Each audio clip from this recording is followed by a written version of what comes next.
जिंदगी इम्तिहान लेती है।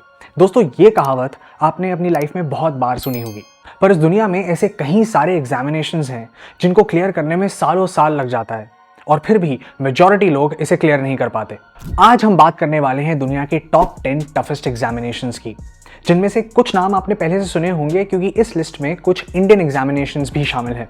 कुछ ग्लोबली रिकग्नाइज्ड फेसेस ने भी इस एग्जामिनेशन को कभी ना कभी अपनी लाइफ में क्लियर किया है। तो चलिए एक बार इस लिस्ट पे नजर डालते हैं। नंबर 10 पे आता है यूएस का CFA यानी चार्टर्ड फाइनेंशियल एनालिस्ट का एग्जामिनेशन। इन्वेस्टमेंट प्रोफेशनल्स के लिए ग्लोबल लेवल पर इससे प्रेस्टिजियस एग्जाम मिलना शायद मुश्किल है। फाइनेंस एंड इन्वेस्टमेंट मैनेजमेंट की फील्ड में CFA कोर्स को most respected and most recognised माना जाता है। ये कोर्स 3 लेवल में कंडक्ट किया जाता है। 1963 से लेकर आज तक 2 मिलियन कैंडिडेट्स ने लेवल 1 का एग्जाम दिया है। इसका कंप्लीशन रेट सिर्फ 9.6% है, जिसकी वजह से इसको दुनिया के सबसे मुश्किल एग्जाम्स में से एक माना जाता है। नंबर 9 पे आता है मेंसा, जो कि एक UK बेस्ड इंटरनेशनल ऑर्गेनाइजेशन है जिसकी शुरुआत 1946 में ब्रिटेन के एक साइंटिस्ट लैंसेंट वेयर और ऑस्ट्रेलिया के एक बैरिस्टर रोनाल्ड बेरिल ने लिंकन कॉलेज ऑक्सफोर्ड में मोस्ट इंटेलिजेंट पीपल की कमेटी बनाने के लिए शुरू की थी।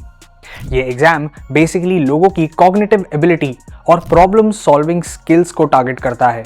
आज इसके 100 देशों में 1,34,000 मेंबर्स बन चुके हैं। ये एग्जाम मेनली IQ टेस्ट करने के लिए किया जाता है और इंडिया में आज की डेट में मेंसा के 1500 मेंबर्स रजिस्टर्ड हैं। नंबर 8 पे आता है CCIE यानी Cisco certified internet work expert.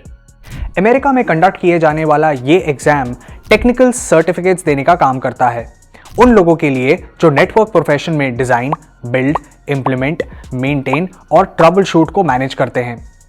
ये सर्टिफिकेट प्रोग्राम 6 सीरीज में डिवाइडेड होता है, जिसमें collaboration, data centre, routing, switching, security, service provider और वायरलेस जैसे टेक्स्ट शामिल होते हैं। हर साल इस एग्जामिनेशन को देने के लिए 8,000 कैंडिडेट्स अपीयर होते हैं, जिसमें से सिर्फ 26% यानी 26% इसे क्लियर कर पाते हैं। 7वें नंबर पे आता है All Souls prize fellowship exam, जो कि ऑक्सफोर्ड यूनिवर्सिटी कंडक्ट करता है। इस एग्जामिनेशन में हर साल 80 मेंबर्स पार्टिसिपेट करते हैं, जिसमें से सिर्फ 2 सेलेक्ट होते हैं। इस एग्जामिनेशन में ह्यूमैनिटीज में यानी economics, classical studies, English literature, law, politics, history और फिलॉसफी से क्वेश्चन पूछे जाते हैं। हर एप्लीकेंट को 4 ऐसे सबमिट करने होते हैं, जिसके लिए उसे 3 घंटे का टाइम हर ऐसे के लिए दिया जाता है। इसके क्वेश्चंस काफ़ी एब्स्ट्रैक्ट होते हैं, जिसकी वजह से इसके लिए प्रिपेयर करना काफ़ी टफ होता है।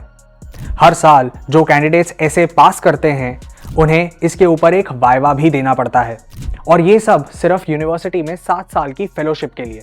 6 नंबर पे आता है MSDE यानी मास्टर्स सोमिलियर डिप्लोमा एग्जामिनेशन। ये एग्जामिनेशन सोमिलियर्स के लिए होता है, जिसका लिटरल सेंस है वाइन वेटर, पर उनका काम इससे कहीं ज़्यादा होता है क्योंकि वो वाइन्स और स्पिरिट्स की दुनिया में एक अच्छी नॉलेज रखते हैं और शेफ्स के साथ मिलके वाइन लिस्ट अपडेट करते हैं और मेन्यूज भी डिसाइड करते हैं। 1969 में फर्स्ट टाइम इस एग्जाम को विंटर्स हॉल लंदन में कंडक्ट कराया गया था, जिसमें तब से लेकर आज तक सिर्फ 300 लोग ही मास्टर सोमिलियर का टाइटल अपने नाम कर पाए हैं। इस एग्जामिनेशन के 3 सेक्शंस होते हैं, थ्योरी, सर्विस और ब्लाइंड टेस्टिंग। अगर आपने पहले 2 लेवल्स क्लियर कर भी लिए तो भी तीसरा लेवल क्रॉस करना बहुत ज़्यादा ज़रूरी है, नहीं तो आप पूरे एग्जामिनेशन में फेल कर जाते हैं और नेक्स्ट ईयर आपको दोबारा से रिपीट करना पड़ता है। बहुत सारे एक्सपर्ट्स का ये मानना है कि मेडिकल एग्जामिनेशन भी क्लियर करना आसान है भैया, पर MSDE बहुत ज़्यादा मुश्किल। 5वें नंबर पे आता है GRE यानी ग्रेजुएट रिकॉर्ड एग्जामिनेशन। इस एग्जामिनेशन की ज़रूरत उन लोगों को होती है जो कि एक इंटरनेशनल डिग्री चाहते हैं और बाहर जाकर मास्टर्स या PhD परस्यू करना चाहते हैं। वैसे तो ये computer based multiple choice questions वाला एग्जाम होता है, बट फिर भी इसे क्लियर करना काफ़ी टफ होता है। GRE एग्जाम साल में 1 बार से ज़्यादा कंडक्ट होता है, जिसे GRE के सेंटर्स में कंडक्ट कराया जाता है। बाकी एग्जाम्स के कंपैरिजन में इस एग्जाम की फीस थोड़ी ज़्यादा है, which is around 22,000 rupees. Number 4 पे आता है गेट यानी graduate aptitude test in engineering. ये एक ऑनलाइन कंडक्ट कराए जाने वाला नेशनल लेवल एग्जामिनेशन है जो उन स्टूडेंट्स के लिए होता है जो अपनी मास्टर्स परस्यू करना चाहते हैं।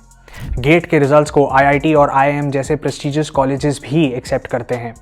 2022 में 8,45,432 टोटल कैंडिडेट्स रजिस्टर किए गए थे, जिसमें 1,12,678 लोगों का ही सिलेक्शन हो पाया। वर्ल्ड में इसे भी one of the toughest examinations में कंसिडर किया जाता है। तीसरे नंबर पे आता है इंडिया का UPSC यानी यूनियन पब्लिक सर्विस कमीशन का एग्जामिनेशन। ये इंडिया का सबसे पॉपुलर एग्जाम है जिसके बारे में हर फील्ड का आदमी जानता है। IAS बनने के लिए हर साल 10 लाख से भी ज़्यादा स्टूडेंट्स इसमें अपीयर होते हैं, जिसमें से सिलेक्शन सिर्फ 800 से 900 लोगों का ही होता है, जो कि इसका पास परसेंटेज सिर्फ 0.2% बनाता है। ये एग्ज़ाम 3 स्टेजेस में कंडक्ट कराया जाता है, prelims, mains and interview. And अगर आप किसी भी लेवल में फेल हो जाते हैं then you have to start all over again. दूसरे नंबर पे आता है IIT यानी इंडियन इंस्टीट्यूट ऑफ टेक्नोलॉजी का JEE एडवांस्ड। IIT भारत के बच्चों का या एटलीस्ट इंजीनियरिंग एस्पिरेंट्स का एक ड्रीम है। अगर आपने इंजीनियरिंग की है या आपके फ्रेंड्स या सिबलिंग्स इंजीनियरिंग कर रहे हैं तो आपको इस चीज़ का आइडिया ज़रूर होगा कि ये एग्ज़ाम क्यों दुनिया के सबसे टफेस्ट एग्ज़ाम्स में से एक माना जाता है। IIT की तैयारी करने वाले स्टूडेंट्स को फिज़िक्स, केमिस्ट्री और मैथ्स के अलावा अपनी कॉग्निटिव एबिलिटी और प्रॉब्लम सॉल्विंग स्किल्स को हमेशा तराशते रहना होता है। खैर, इसके बारे में तो आप मोस्टली जानते ही होंगे, पर एक फैक्ट ये है कि 2023 में इसका पास परसेंटेज 26.17 रहा। और पहले नंबर पे यानी दुनिया का सबसे मुश्किल एग्जाम माना जाता है चाइना का गाओकाओ। ये एग्जामिनेशन अपने नेचर और एक्सेप्टेंस रेट की वजह से मुश्किल माना जाता है। गाओकाओ स्टूडेंट्स अपने 3rd ईयर या final year of high school में देते हैं। इस एग्जाम में चाइनीज लिटरेचर, मैथमेटिक्स और एक स्पेशलिटी सब्जेक्ट के ऊपर मल्टीपल चॉइस या fill in the blanks questions होते हैं। ये एग्जाम 9 घंटे तक चलता है। इतने लंबे समय तक अगर स्टूडेंट को कंटिन्यूसली पेपर देना पड़े तो आप समझ सकते हैं कि एग्जाम एक्चुअली कितना टफ होगा। और इसलिए दुनिया भर में एक डिबेट भी की जाती है कि ये स्टूडेंट्स की मेंटल हेल्थ के लिए ठीक नहीं है, पर वो चाइनीज है गाइस, आई मीन चाइनीज।